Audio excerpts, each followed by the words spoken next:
Salut à tous, on se retrouve pour l'épisode 3127 du Zap Image. On commence aujourd'hui en ce dimanche 24 novembre avec des anniversaires. Et tout d'abord le défenseur brésilien du Paris Saint-Germain, il ne s'agit pas de Marquinhos mais plutôt de Lucas Beraldo. Il fête aujourd'hui ses 21 ans, lui souhaite bien sûr un très bon anniv. Pas mal de joueurs algériens fêtent aujourd'hui leur anniv comme Nabil Bentaleb, le joueur de Lille. Il fête aujourd'hui ses 30 ans, il y a également Ibrahim Mazza, un joueur algérien également. Il fête aujourd'hui ses 19 ans et aussi Bounedjah, attaquant. Avant-centre également, joueur algérien, 33 ans pour lui aujourd'hui. Ou par exemple, Jonathan Gradid, joueur de Lens, il fête lui aujourd'hui ses 32 ans. Donc bon anniversaire à tous ces joueurs. On continue donc aujourd'hui, on est dimanche et beaucoup de football. Donc tout d'abord en Allemagne, deux rencontres, Gladbach contre St. Pauli et Mayence ira défier l'équipe de Holstein Kiel, qui est une équipe promue. Du côté de la Première Ligue, Liverpool, leader, se déplace du côté de Southampton. Je crois que Southampton c'est dernier, Liverpool premier. C'est le choc des extrêmes. Il y aura aussi Ipswich contre Manchester United, la première de Ruben Amorim, c'est cet après-midi à 17h30. Du côté de la Liga, le FC Séville contre le Rayo Vallecano, le Real Madrid se déplace chez le promu Leganés et Bilbao reçoit la Real Sociedad ce soir à 21h. C'est un derby, c'est les deux clubs basques. Du côté de la Ligue 1, Lille, Rennes, AGOC, Angers, Nantes, Le Havre et ce soir ça sera Nice-Strasbourg pour finir cette journée de Ligue 1. Et du côté de la Serie A, en belle équipe, la Fiorentina se déplace du côté de Como, Naples, AS Roma et Lazio contre l'équipe de Bologne ce soir à 20h45. On parlera bien sûr de tous ces résultats demain, lundi. On continue, on va parler d'une très grosse info concernant Lamine Yamal et il va prolonger son contrat avec le FC Barcelone à ses 18 ans. Donc là, il a 17 ans. Donc là, dans quelques mois, il aura 18 ans. Et dès qu'il aura ses 18 ans, boum, directement prolongation de contrat. Il va signer un nouveau contrat de 6 ans du côté du FC Barcelone parce que le Barça, bien sûr, compte énormément sur son joueur et ne veut surtout pas qu'il aille ailleurs. Et un des clubs aussi qui tourne autour de Lamine Yamal, dont le PSG. C'est pour ça qu'ils vont prolonger son contrat de 6 années et surtout augmenter sa clause libératoire à 1 milliard d'euros. Voilà. Donc après on pense qu'il ne partira pas. Donc voilà, grosse info, Lamine Yamal va prolonger très prochainement du côté du FC Barcelone, enfin quand il aura 18 ans. Et Lewandowski tient sur Lamine Yamal qui côtoie souvent, enfin tout le temps du côté du FC Barcelone. Je l'ai vu à 15 ans et c'était la première fois que je voyais un joueur et que je disais, oh, c'est pas ce talent de fou. Oui, Musiala avait quelque chose, parce que lui il jouait à l'époque au Bayern, puis il a vu aussi le talent de Musiala. Oui, Musiala était aussi exceptionnel, mais Lamine, c'est quelque chose encore plus fort que Musiala.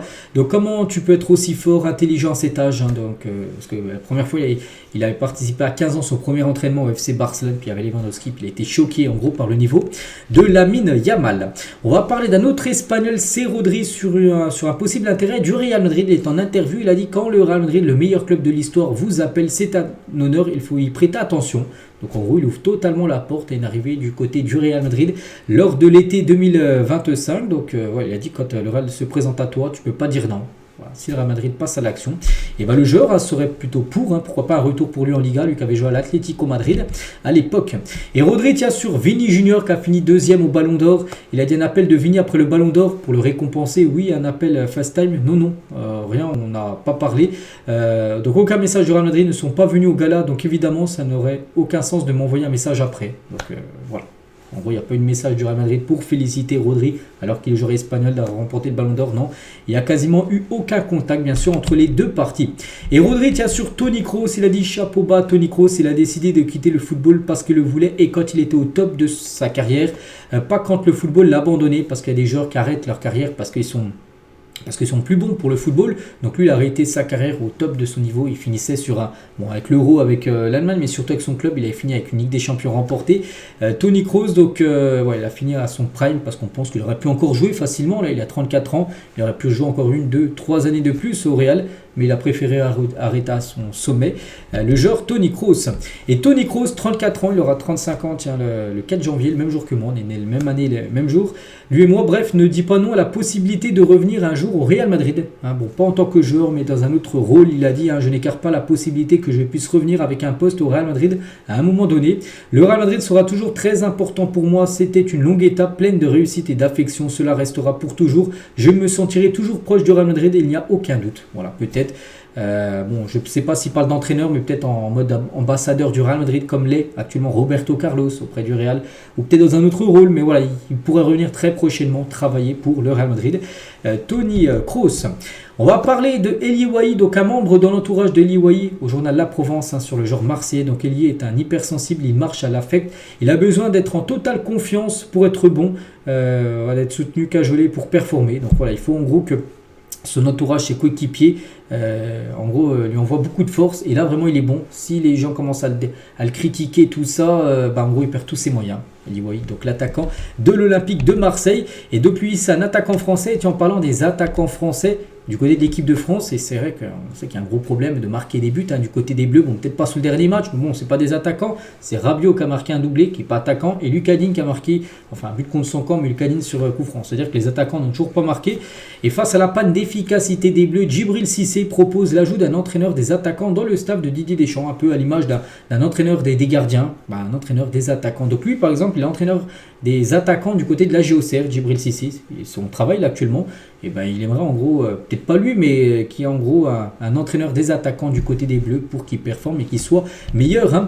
Et tiens, en parlant de cette équipe de France, vu qu'il n'y a plus de match sur l'année 2024, les joueurs les plus utilisés par Deschamps en 2024, on peut voir quand même aucun attaquant. On peut voir Mike Maignan qui a joué le plus, Koundé, beaucoup aussi, 1319 minutes sur cette année. Donc Saliba, Théo Hernandez, Upamecano, c'est que des défenseurs. Il n'y a pas d'attaquant qui a joué énormément parce qu'il n'y a pas d'attaquant type, même Mbappé.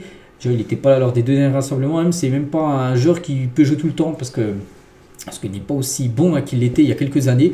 Donc voilà, c'est vraiment les défenseurs et le gardien de but qu'on joue le plus, c'est quasiment pas la défense. Les deux défenseurs, donc Saliba et Upamecano, même si je trouve Konaté meilleur qu'Upamecano, et les deux latéraux, donc Koundé à droite et Théo Hernandez à gauche.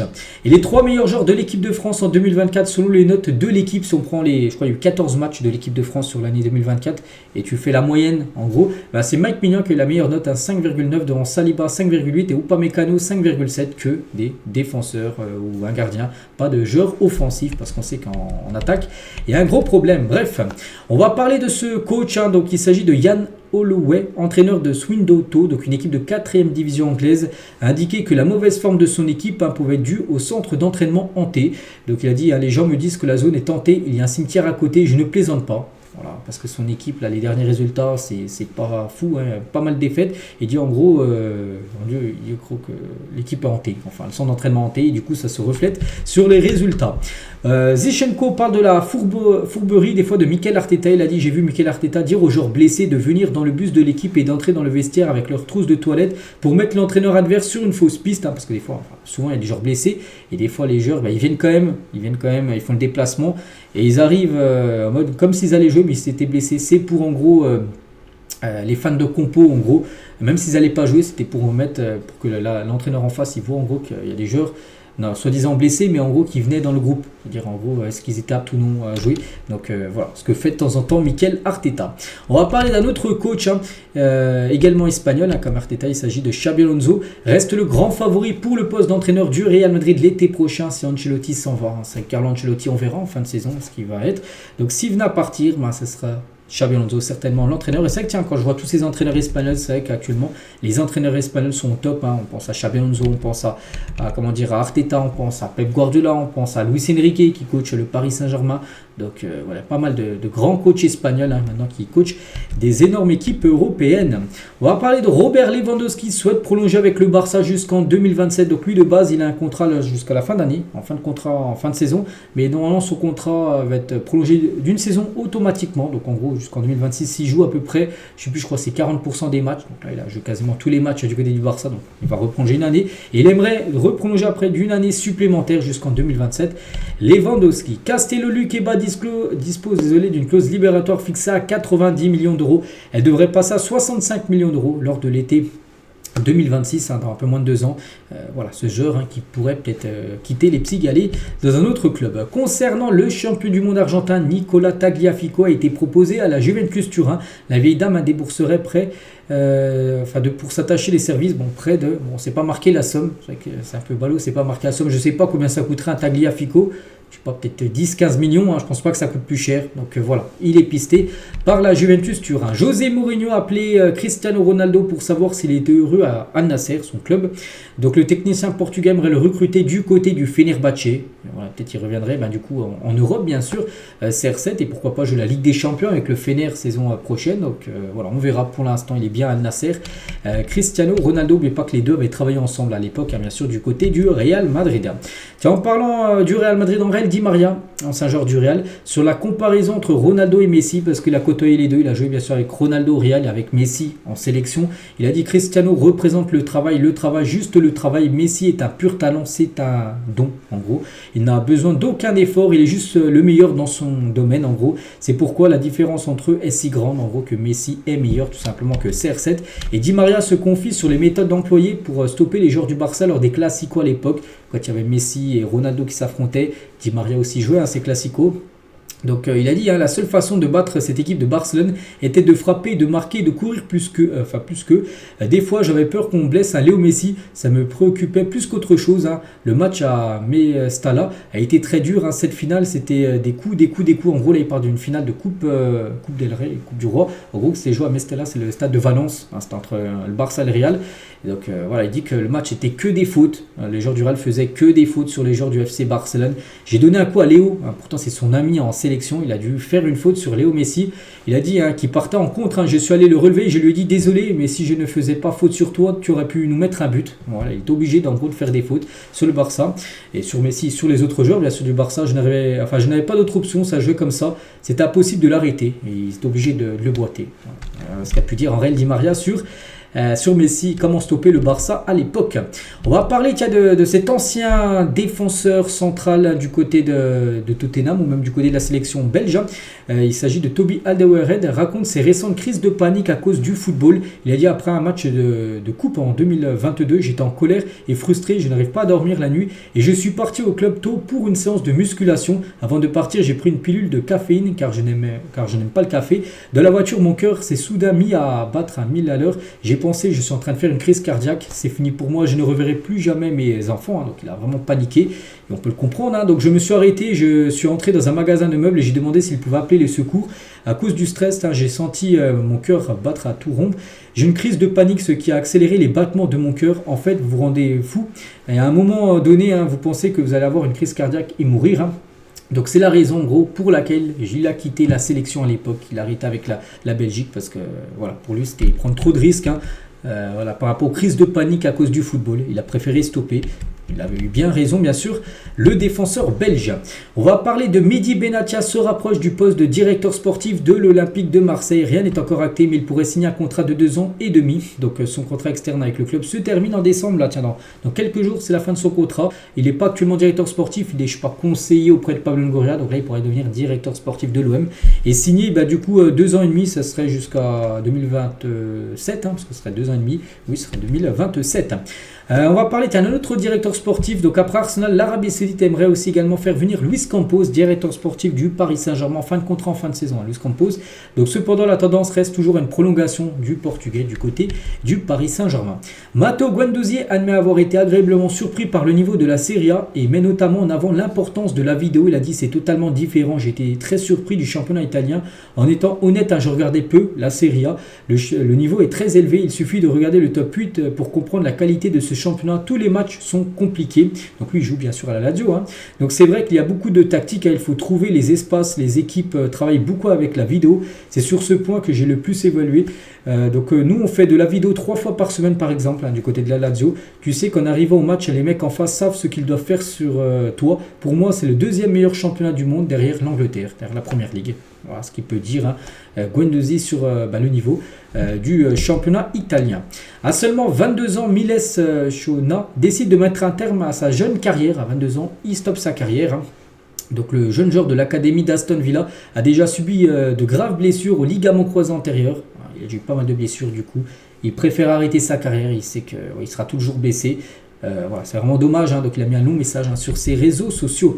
Robert Hendrick sur Florian Wirtz, donc Robert Hendrick, c'est un attaquant de Leverkusen, il parle de son collègue. Wirtz, il a dit tout le monde sait à quel point Wirtz est bon, comment il est constant et avec quelle rapidité il est revenu à un aussi niveau après sa blessure, parce qu'il avait eu les ligaments croisés, Wirtz, il y a quelques temps, il est revenu, pendant 9 mois il n'avait pas joué, il est revenu. Il a retrouvé directement son gros niveau qu'il avait avant. Je suis sûr qu'il est prêt pour la prochaine étape, qu'il parte l'été prochain ou l'été suivant. C'est en stand-by, en gros, on ne sait pas encore. Bon, je pense qu'il partira l'été 2025, peut-être au Real, Bayern, ces deux gros clubs intéressés. Mais vraiment, voilà, c'est toujours un joueur très bon, enfin régulier et très fort, bien sûr, le joueur allemand.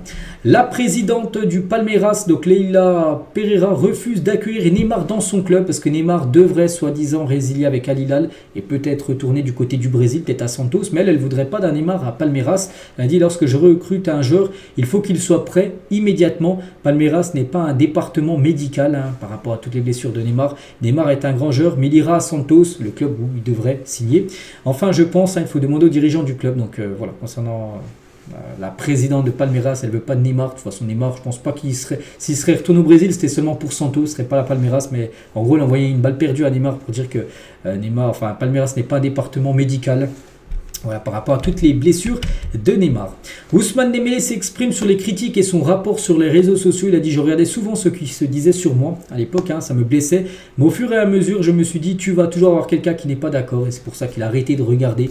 Je pense, oui, quand tu es footballeur professionnel et connu, je pense pas qu'il faut aller suivre, regarder sur Twitter tout ça, parce que tu peux avoir quand même pas mal de critiques sur toi.